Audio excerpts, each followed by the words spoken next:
Hello दोस्तों, तो इसमें हम लोग देखने वाले हैं most important questions class 9th का साइंस सब्जेक्ट के लिए। देखिए यहाँ पे जो है पहला क्वेश्चन क्या है, ऊर्जा और शक्ति का एसआई मात्रक लिखिए। ऊर्जा और शक्ति का एसआई मात्रक लिखिए। तो पहले ऊर्जा का बोला है तो ऊर्जा का लिखेंगे। तो ऊर्जा का एसआई मात्रक जूल है, मतलब जूल होता है ऊर्जा का एसआई मात्रक।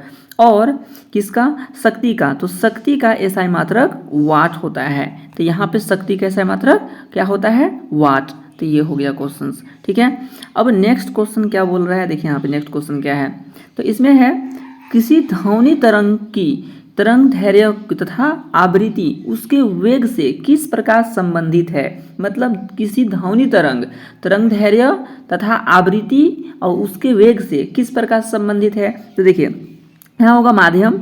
तो माध्यम में तरंग का वेग उसकी आवृत्ति और तरंग दैर्घ्य के गुणनफल के बराबर होता है। यहाँ पे जो वेग होता है ना, आवृत्ति और तरंग दैर्घ्य के गुणनफल के बराबर होता है। जैसे यहाँ पे है v बराबर, यहाँ पे एफ नहीं होगा, यहाँ पे होगा n इंटू लेमडा, ये होगा, ठीक है। यहाँ पे देख सकते हैं, यहाँ पे लिखा हुआ है लेमडा। तरंग समीकरण कहलाता है, या आपको ये फॉर्मूलाज है, ये बहुत ज़रूरी है, आप इसे याद रखिएगा, v बराबर n इंटू लेमडा, ठीक है। ये हो गया क्वेश्चन। अगला क्वेश्चन है कि H2O का आणविक द्रव्यमान का परिकलन करें। तो H2O का, तो पहले यहाँ पे दो चीज़ें हैं, हाइड्रोजन है और एक ऑक्सीजन है। तो हाइड्रोजन देखेंगे पहले, तो हाइड्रोजन का यहाँ पे क्या है, हाइड्रोजन का परमाणु द्रव्यमान कितना होता है, 1 ग्राम, तो इसलिए 1 जी लिखा हुआ है। और दूसरा ऑक्सीजन का परमाणु द्रव्यमान कितना होता है, तो ऑक्सीजन का होता है 16 जी, यानी 16 हो गया इसका। और दोनों का निकालना है H2O का आणविक द्रव्यमान, तो इसलिए यहाँ पे लिखे हैं, देख सकते हैं क्या लिखे हैं, H2O का आणविक द्रव्यमान बराबर, ठीक है।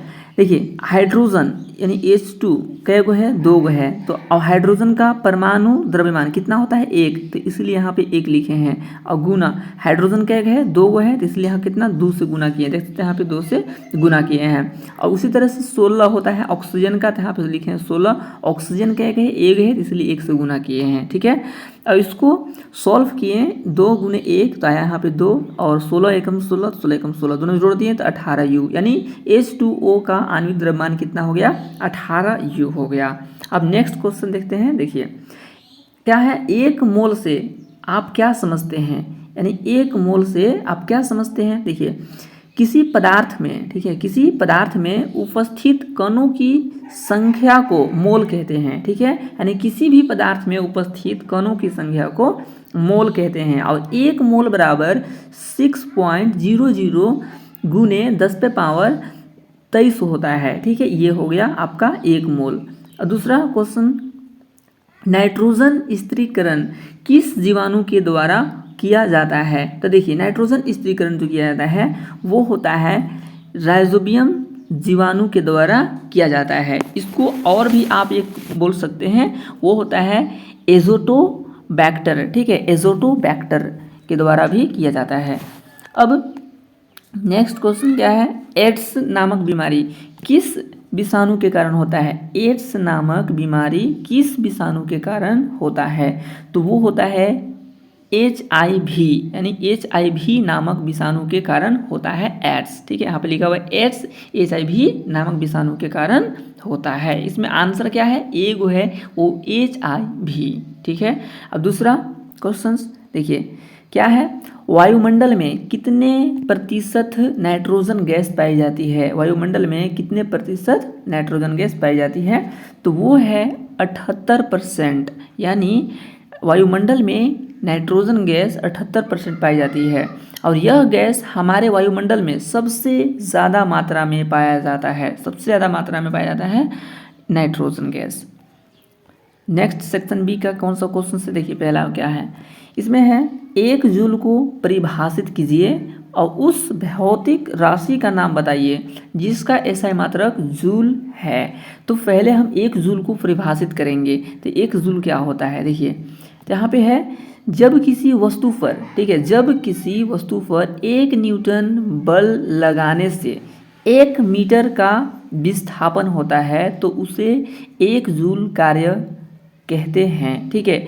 तो 1 जूल कार्य किसे कहते हैं, 1 जूल से क्या समझते हैं, वो आपका यहाँ तक है। उसके बाद पूछा था कि उस भौतिक राशि का नाम बताएं, ठीक है, यहाँ पे उस भौतिक राशि का नाम बताएं जिसका एसआई मात्रक जूल है। तो जूल दो गो ऐसे होते हैं जिसका एसआई मात्रक जूल होता है। देखिए कौन कौन सा, कार्य तथा ऊर्जा, इसका एसआई मात्रक जूल होता है। इसमें से आप कोई एक गो को भी लिख सकते हैं, जैसे कार्य का भी लिख सकते हैं, कार्य का एसआई मात्रक जूल होता है, ठीक है, राइट, दोनों लिखेंगे तो कोई दिक्कत नहीं। फिर भी अगला क्या क्वेश्चन है, इसमें बोला गया है कि किसी माध्यम में एक ध्वनि तरंग की आवृत्ति 220 हर्ट्ज तथा वेग 440 मीटर प्रति सेकेंड है, तो इसकी तरंगदैर्घ्य की गणना कीजिए। इसकी तरंगदैर्घ्य जो होता है उसको निकालना है। तो इसको निकालने का फॉर्मूला पहले देखिए क्या होता है, तरंगदैर्घ्य निकालने का फॉर्मूला। तो तरंगदैर्घ्य निकालने का फॉर्मूला होता है, देखिए यहाँ पे तरंगदैर्घ्य बराबर वेग बटा आवृत्ति, यानी वेग ऐसे लिख सकते हैं आप, वेग बटा यहाँ जो होता है ये आवृत्ति, ऐसे आप कर सकते हैं, ठीक है। तो यहाँ पे क्या है, जो पहले दिया है उसे लिख लेते हैं। देखिए क्या दिया गया है, आवृत्ति, ठीक है, आवृत्ति दिया गया है 220 हर्ट्ज, इसलिए आवृत्ति बराबर 220 हर्ट्ज। फिर दूसरा क्या है, यहाँ पे वेग, देखिए वेग 440 मीटर, तो यहाँ पे वेग बराबर कितना, 440 मीटर पर सेकेंड किए हैं। अब इसके बाद क्या है, तरंगदैर्घ्य फॉर्मूला है, तो यहाँ पे फॉर्मूला में बैठा दिए हैं हम। आपको पता होगा कि इसका मतलब क्या होता है, इसका होता है 440 बटे 220, ठीक है, 220। तो इसे जब काटेंगे, एक जीरो कट गया, 22 से कम 22, 22 दूना 44, कितना है 2, इसलिए 2 मीटर इसका आंसर हो गया है, राइट। अब नेक्स्ट क्वेश्चन क्या है, देखिए 46 ग्राम सोडियम परमाणु में, ठीक है, 46 ग्राम सोडियम परमाणु कणों की, ठीक है, संख्या ज्ञात करें। जो 46 ग्राम सोडियम है उसमें परमाणु में, ठीक है, जितना ये परमाणु है 46 ग्राम, उसमें कणों की संख्या क्या है। तो इसको निकालने के लिए हम लोगों को एक फॉर्मूला की जरूरत पड़ता है। जैसे यहाँ पे देख सकते हैं, कणों की संख्या बराबर क्या है, एम है छोटा, यहाँ पे बड़ा एम है, और साथ में अवोगाद्रो की संख्या। तो इसमें हम इसलिए बताए हैं क्योंकि ये तीनों हमको ज़रूरी पड़ेगा, छोटा एम और बड़ा एम और अवोगाद्रो की संख्या, ये ज़रूरी पड़ेगा, ठीक है। तो देखिए जो दिया है उसे हम लिख लेंगे। तो यहाँ पे लिखे हैं दिया गया द्रव्यमान, तो दिया गया कितना है 46 ग्राम है, तो इसलिए यहाँ पे लिख दिए 46, यानी ये एम हो गया छोटा वाला।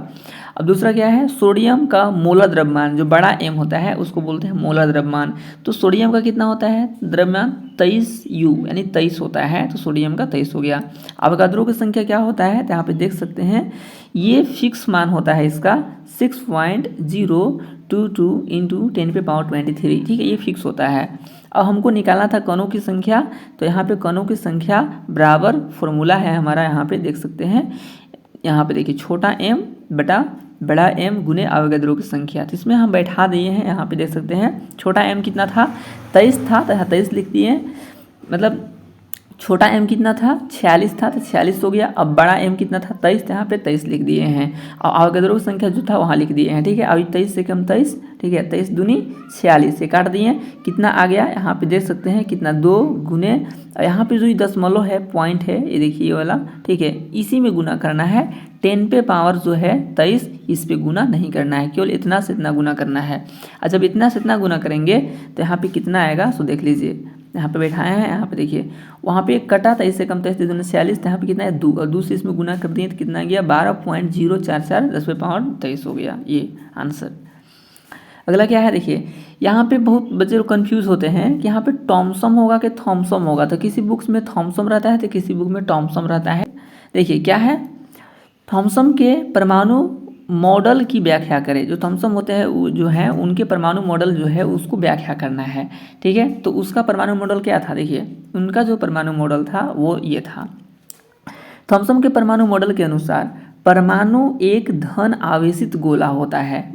जो परमाणु होता है एक धन आवेशित गोला होता है जिसका निर्माण प्रोटॉन से मिलकर होता है, और ऋण आवेश इलेक्ट्रॉन, जो ऋण आवेश का होता है, कौन होता है ऋण आवेश का, इलेक्ट्रॉन, इसमें बिना किसी विशिष्ट विन्यास के धसे होते हैं, ठीक है। खरबूजा के देखे होंगे दाने कैसे होते हैं, उस तरह से इलेक्ट्रॉन होते हैं, ठीक है। इसमें ये है थॉमसन के परमाणु मॉडल की व्याख्या, ठीक है। इसमें और सब बढ़ा सकते हैं आप अपने अनुसार।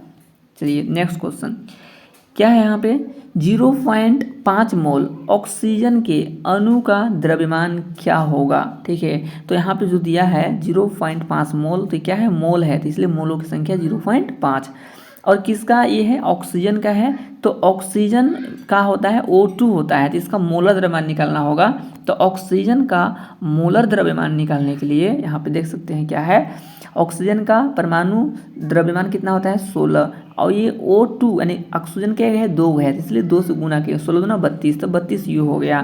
तो इससे हमारा निकल गया मोलर द्रव्यमान। ठीक है, अब अणु के द्रव्यमान बराबर क्या होता है, मोलर द्रव्यमान गुने मोलों की संख्या। मतलब हमको जो निकालना था अणु के द्रव्यमान, तो इसको निकालने के लिए हमको मोलर द्रव्यमान चाहिए था और मोलों की संख्या, तो ये हमारा दोनों यहाँ दिया गया। देखो मोलों की संख्या यहाँ दिया गया है और ऑक्सीजन जो मोलर द्रव्यमान होता है यहाँ पे दिया गया है, दोनों 0.5 और 32 U। तो ये दोनों क्या करना है, गुना करना है। तो हम यहाँ पे देख सकते हैं द्रव्यमान बराबर का लिखे हैं 32 गुने 0.5। अब इसको गुना कर देंगे तो कितना आ जाएगा, यहाँ पे 5 दूना 10 देख सकते हैं, यहाँ पे 5 दूना 10 का 0 और 5 या 15 और 1 से कितना हो जाएगा 16। एक के बाद दशमलव है तो एक के बाद दशमलव, बट दशमलव के बाद 0 नहीं लिखते हैं, इसलिए केवल 16 ग्राम है, ये बन गया। नेक्स्ट क्वेश्चन क्या है, प्रतिरक्षीकरण क्या है। देखिए प्रतिरक्षीकरण क्या है, ये बहुत ही ज़रूरी चीज़ होती है। क्यों होती है, यहाँ देखिए क्या है। सो जब किसी वैक्सीन के टीके का उपयोग करके, ठीक है, जब किसी भी वैक्सीन के टीके का उपयोग करके, जैसे कोरोना में भी हुआ था, वैक्सीन लगा गया था, ठीक है, वैसे करके शरीर के अंदर सूक्ष्म जीवों को मारकर या उनके प्रवेश पर रोक लगाते हैं। मतलब जो सूक्ष्म जीव होते हैं उनको मार दो या उनके जो प्रवेश करते हैं उनको रोक लगा दो। ठीक है, तो इससे शरीर की प्रतिरोधक क्षमता बढ़ जाती है। शरीर की प्रतिरोधक क्षमता मतलब ये क्षमता जो होता है अगर ज़्यादा रहेगा तो आप बीमार नहीं पड़ेंगे। ठीक है, ये अगला क्या है, शरीर में रोगों से लड़ने की क्षमता का विकास करने की प्रक्रिया को प्रतिरक्षण कहते हैं। जो शरीर में जो होता है, ठीक है, रोगों से लड़ने की जो क्षमता का विकास होता है उसी प्रक्रिया को क्या कहते हैं, प्रतिरक्षीकरण कहते हैं। ठीक है, अगला जल प्रदूषण के 3 कारण बताइए। देखिए जल प्रदूषण के 3 कारण बताना है। पहला कारण क्या यहाँ पे है, यहाँ पे जल प्रदूषण के 3 कारण निम्नलिखित है। पहला है औद्योगिक कारण। औद्योगिक कारण जैसे फैक्ट्री होता है, उद्योग होता है, तो उससे बहुत सारे रसायन निकलते हैं। ठीक है, उससे बहुत सारे रसायन निकलते हैं जो नदी नालों में क्या होते हैं, जाकर मिल जाते हैं, जिससे जल का हो जाता है दूषित हो जाता है। तो इसलिए यहाँ पे लिखा हुआ है, देखिए औद्योगिक कारण, उद्योगों से निकलने वाले रसायन विभिन्न नदियों नालों में मिल जाते हैं और जल को दूषित करते हैं। तो ये बिल्कुल सही है कि क्योंकि जो भी औद्योगिक फैक्ट्री होते हैं उससे निकलने वाले रसायन नदी नालों में मिल जाते हैं, जिससे जल दूषित हो जाते हैं। दूसरा कारण क्या है, घरेलू कारण। देखिए घरेलू कारण भी होता है क्योंकि घर का बहुत सारे, देखो घरेलू कूड़े कचरे, ठीक है, को जब हम लोग पानी में बहा देते हैं तो उससे जल प्रदूषण होता है। क्योंकि पानी में बहा दिए तो पानी उससे गंदा हो जाता है, यानी प्रदूषित हो जाता है। ठीक है, ये दूसरा कारण है हम लोगों का। चाहे कपड़ा उपड़ा धोते हैं तो उससे भी वो जो पानी होता है वो कहाँ चला जाता है, तो जल में मिल जाता है, जिससे जल भी दूषित हो जाती है। अगला है कृषि के कारण। देखिए कृषि के कारण मतलब खेती करने के कारण। वो कैसे, जब खेत में हम लोग कीटनाशक दवा का प्रयोग करते हैं, ठीक है, तो जब हम लोग दवा का प्रयोग करते हैं तो वो पानी से होकर, ठीक है, जब बारिश होती है तो उसे धुआ करके पानी में मिल जाता है और वही नदी नालों में जाकर मिल जाता है, तो उससे भी जल प्रदूषित होता है। तो ये आपको पता होना चाहिए। ठीक है, कि जल प्रदूषित इतना यहाँ पे 3 तरह के दिया गया है, लेकिन इसके अलावे भी और तरह के होते हैं। ठीक है, तो यहाँ पे 3 पूछा था इसलिए 3 ही बताया गया है या बता रहे हैं। अगला है क्वेश्चन सेक्शन सी का। देखिए क्या है क्वेश्चन, किसी पिंड की गतिज ऊर्जा को परिभाषित करें और गतिज ऊर्जा के लिए व्यंजक प्राप्त कीजिए। व्यंजक मतलब गतिज ऊर्जा का फॉर्मूला। तो सबसे पहले क्या बोला है, किसी पिंड की गतिज ऊर्जा को परिभाषित करें, मतलब गतिज ऊर्जा किसे कहते हैं ये पहले करें। तो देखिए यहाँ पे है, किसी वस्तु की गति के कारण उसमें उत्पन्न ऊर्जा को गतिज ऊर्जा कहते हैं। यानी किसी भी वस्तु में गति के कारण जो ऊर्जा उत्पन्न होती है उसे ही हम लोग गतिज ऊर्जा कहते हैं। ठीक है, अब यहाँ पे इसके लिए व्यंजक प्राप्त करना था, तो इसके लिए यहाँ पे हम लोग क्या किए हैं देख सकते हैं। पहले माना कि कोई वस्तु जिसका द्रव्यमान m है, द्रव्यमान कितना है m, जो वेग v से गतिशील है, यानी वेग क्या है v है, और वस्तु में F बल कार्य कर रहा है, ठीक है, बल क्या है F कार्य कर रहा है, ठीक है। अब क्या यहाँ पे फोटो में देख सकते हैं, फिगर में यहाँ पे क्या है इसमें कि अब प्रारंभिक वेग क्या होता है u होता है। तो कोई भी वस्तु जब वहाँ पे शुरू रहता है तो रुका हुआ रहता है, तो उसमें हमारा जो वेग होता है क्या होता है 0 होता है, यानी स्पीड नहीं रहता है, रुका हुआ रहता है। और अंतिम वेग क्या होता है v होता है, राइट, तो v यहाँ पे लिखा हुआ है। अब त्वरण, त्वरण को क्या बोलते हैं a बोलते हैं, तो इसलिए a यहाँ लिखा हुआ है। दूरी को क्या लिखते हैं s लिखते हैं, तो इसलिए यहाँ पे s लिखा हुआ है। बल को क्या कहते हैं f, तो इसलिए यहाँ पे f है। तो अब हमको क्या निकालना है कार्य, तो कार्य हम बैठा देंगे। देखिए यहाँ पे कार्य बराबर क्या है बल गुने दूरी, यानी दूरी का विस्थापन भी कह सकते हैं, ठीक है। ये अब बल को क्या लिखते हैं F लिखते हैं, तो इसीलिए बल के स्थान पे F और गुना है, गुना यहाँ S है। अब देखिए यहाँ पे क्या कर दिया गया है एम ए, तो एम ए एफ के जगह में आया है, क्यों, क्योंकि एफ बराबर होता है एम ए, इसलिए यहाँ पे एम ए हो गया और एस का एस ही है, ठीक है। अब यहाँ पे देख सकते हैं एम ए की जगह में फिर क्या आ गया एम है केवल, और यहाँ पे क्या हो गया ए एस, मतलब यहाँ वाला ए और यहाँ वाला एस मिल गए। तो अब क्या ये एक फॉर्मूला होता है, आप यहाँ पे देख सकते हैं लिखा हुआ है v स्क्वायर बराबर u, इस मतलब यहाँ पे u स्क्वायर होता है, बट u बराबर 0 था इसलिए यहाँ पे 0 लिखा है, प्लस 2as, यहाँ पे v स्क्वायर बराबर 0 प्लस 2as है, ठीक है, as है। तो अगर हम इसको ऐसे लिख सकते हैं, कैसे देख सकते हैं कैसे सो, ठीक है, यानी v स्क्वायर बराबर 2as कर सकते हैं, और जब हम इसको as बराबर निकालेंगे तो दो कहाँ आ जाएगा इधर v स्क्वायर के नीचे, तो इसलिए यहाँ पे लिख देंगे ऐसे, ठीक है, as बराबर v स्क्वायर बटा 2 हो गया, राइट। अब यहाँ पे फिर नीचे बराबर करके देख सकते हैं क्या है बराबर 1/2, ठीक है, और यहाँ पे mv स्क्वायर, ये क्यों आया, क्योंकि ये फॉर्मूला के ही कारण आया। कैसे देखिए यहाँ पे जो मेरा था m या ए एस था, ए एस के जगह में क्या आया है v स्क्वायर, और m का m ए था, तो इसलिए mv स्क्वायर बटा में 2 हो गया। अब देखो नीचे 2 है, राइट, यहाँ आप देख सकते हैं 2 है नीचे, तो ऊपर ऑटोमेटिकली कितना होगा 1 होगा, और यहाँ पे क्या है mv स्क्वायर है, तो इसलिए यहाँ पे क्या लिखे हैं mv स्क्वायर, 1/2 mv स्क्वायर है, ठीक है। यहाँ पे लिखा हुआ है क्या चीज़, पिंड पर किया गया यही कार्य गतिज ऊर्जा के रूप में रहता है, मतलब यही कार्य जो है गतिज ऊर्जा के रूप में रहता है। अगला सवाल है यहाँ पे देखिए क्या है, एक तरंग की आवृत्ति और आवर्तकाल को परिभाषित करें, मतलब तरंग आवृत्ति, ठीक है, और आवर्तकाल को, तो पहले आवृत्ति और आवर्तकाल को परिभाषित करें, फिर इसके बाद है तरंग की तरंग दैर्ध्य आवृत्ति और वेग के बीच संबंध स्थापित कीजिए। तो सबसे पहले हम 2 परिभाषा लिखना होगा, आवृत्ति का और आवर्तकाल का। तो यहाँ पे देख सकते हैं आवृत्ति बराबर, ठीक है, आवृत्ति कोई भी वस्तु है उसमें 1 सेकेंड में, ठीक है, जितने भी कंपन होती हैं तो उनकी संख्या को आवृत्ति कहते हैं, जितना बार कंपता है 1 सेकंड में उसे आवृत्ति कहते हैं, ठीक है।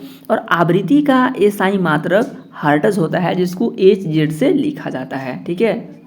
और दूसरा आवर्तकाल का देखिए, तो किसी तरंग द्वारा, ठीक है, एक चक्कर पूरा करने में लगा समय को आवर्तकाल कहते हैं। एक जो भी यहाँ पे किसी भी तरंग है और वो एक चक्र पूरा करने में जितना भी समय लगता है उसको ही आवर्तकाल कहते हैं, ठीक है।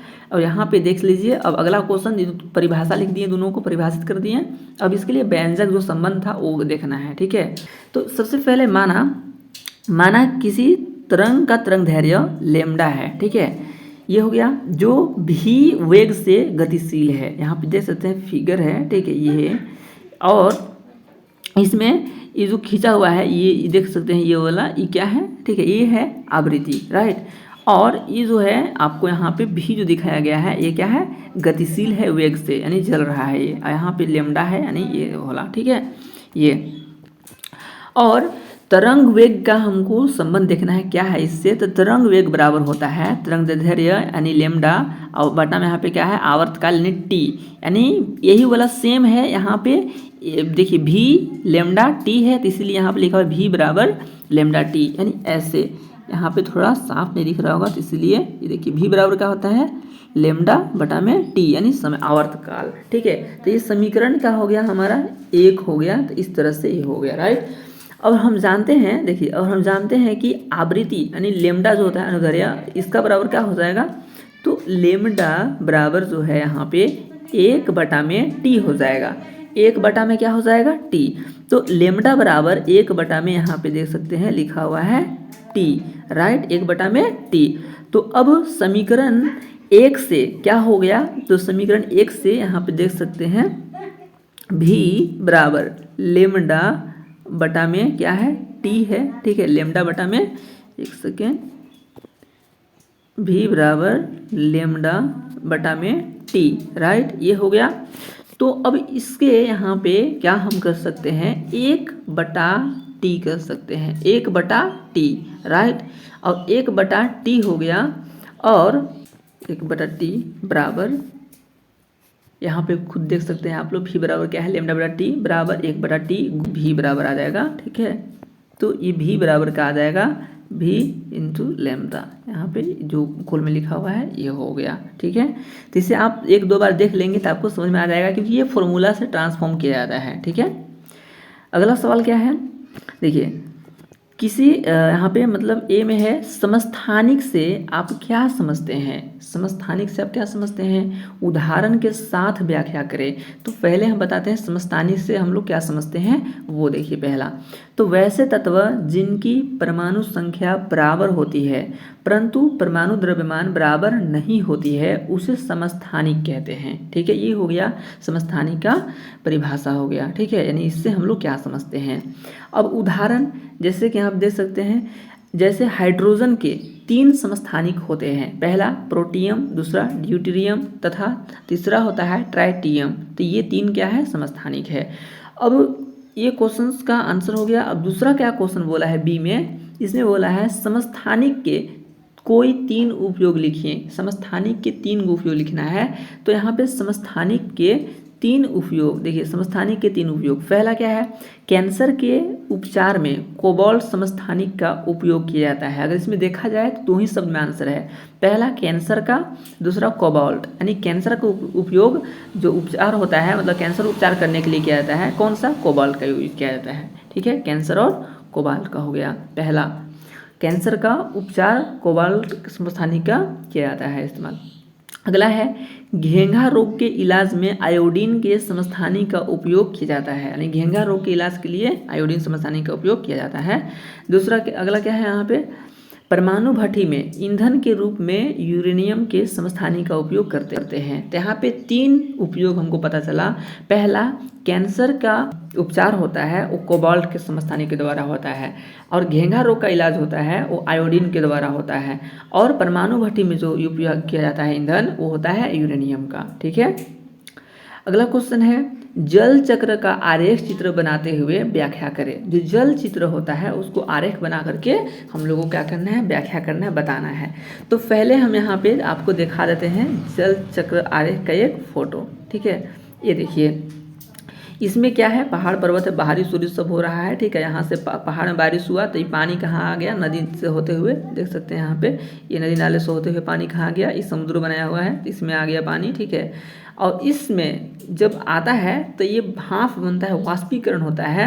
तो वाष्प बन के क्या हो जाता है संघनन होता है, संघनन होकर क्या बनता है बादल, अब बादल बनता है। ठीक है, तो अब यहाँ से संघनन देखो यहाँ पे हो जाता है, संघनन बन के फिर बादल होता है, और बादल से डायरेक्ट यहाँ जल चक्र का देखिए क्या है महासागर या समुद्र से जल वाष्पीकरण द्वारा जल वाष्प में परिवर्तित ना होकर के, वाष्प में परिवर्तित नहीं होकर के जल वाष्प में धीरे धीरे वायुमंडल में पहुंचता है और जहाँ जल वाष्प संघनन की प्रक्रिया से गुजरते हुए, मतलब संघनित हो करके बादल बनता है, ठीक है, संघनन की प्रक्रिया से गुजरते हुए बादल बनता है, और फिर अवक्षेपण के द्वारा, मतलब बारिश के द्वारा, जैसे कि वर्षा, यहाँ पर लिखा हुआ है वर्षा, हिमपात, ओले आदि के द्वारा वापस पृथ्वी पर पहुँचता है, और धीरे धीरे छोटे जल स्रोतों जैसे नदी, झील, नाली आदि से द्वारा फिर से जल जो है समुद्र में मिल जाता है। मतलब बारिश तो होता है, देखिए उठता कहाँ से है,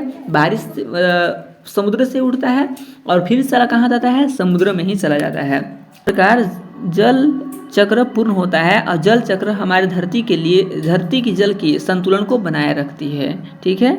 दूसरा क्वेश्चन है, संक्रामक तथा असंक्रामक रोगों में उदाहरण के साथ अंतर स्पष्ट करें। तो पहला संक्रामक रोग, पहले इसे जानते हैं क्या होता है। देखिए, वैसे रोग जो एक अस्वस्थ व्यक्ति से एक स्वस्थ व्यक्ति में प्रत्यक्ष या अप्रत्यक्ष रूप से फैल जाते हैं, वह संक्रामक रोग कहलाते हैं। जैसे मलेरिया, टाइफाइड, खांसी, एड्स या जुकाम जो होते हैं, ये सारे जो संक्रामक रोग हैं, ठीक है, ये सब एक व्यक्ति से दूसरे व्यक्ति में मतलब फैल सकते हैं, फैल जाते हैं, ठीक है।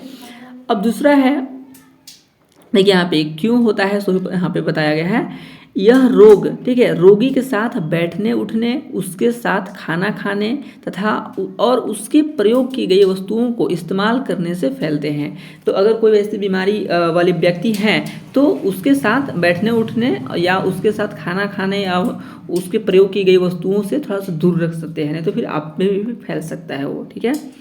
अगला क्या है, असंक्रामक रोग। ये कैसे रोग होते हैं, देखिए, वैसे रोग जो किसी एक स्वस्थ व्यक्ति से, एक स्वस्थ व्यक्ति से जो होता है, अस्वस्थ में बीमार जो होते हैं, उस व्यक्ति से एक स्वस्थ व्यक्ति जो ठीक ठाक व्यक्ति है उसमें प्रत्यक्ष या अप्रत्यक्ष रूप से नहीं फैलते हैं, वह असंक्रामक रोग कहलाते हैं। जैसे मानसिक रोग, अब किसी को मानसिक दिमाग खराब है तो वो तो भाई दूसरा थोड़ी हो सकता है।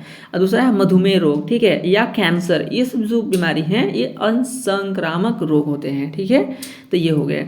अगला जो है यहाँ पे लिखा हुआ, ये रोग देखिए, ये रोग संतुलित आहार के प्रभाव के कारण होती है। मतलब ये संतुलित आहार नहीं मिलने के कारण ये बीमारी होती है, ये रोग, ठीक है। किस कारण होती है, संतुलित आहार नहीं मिलने के कारण होती है, ठीक है।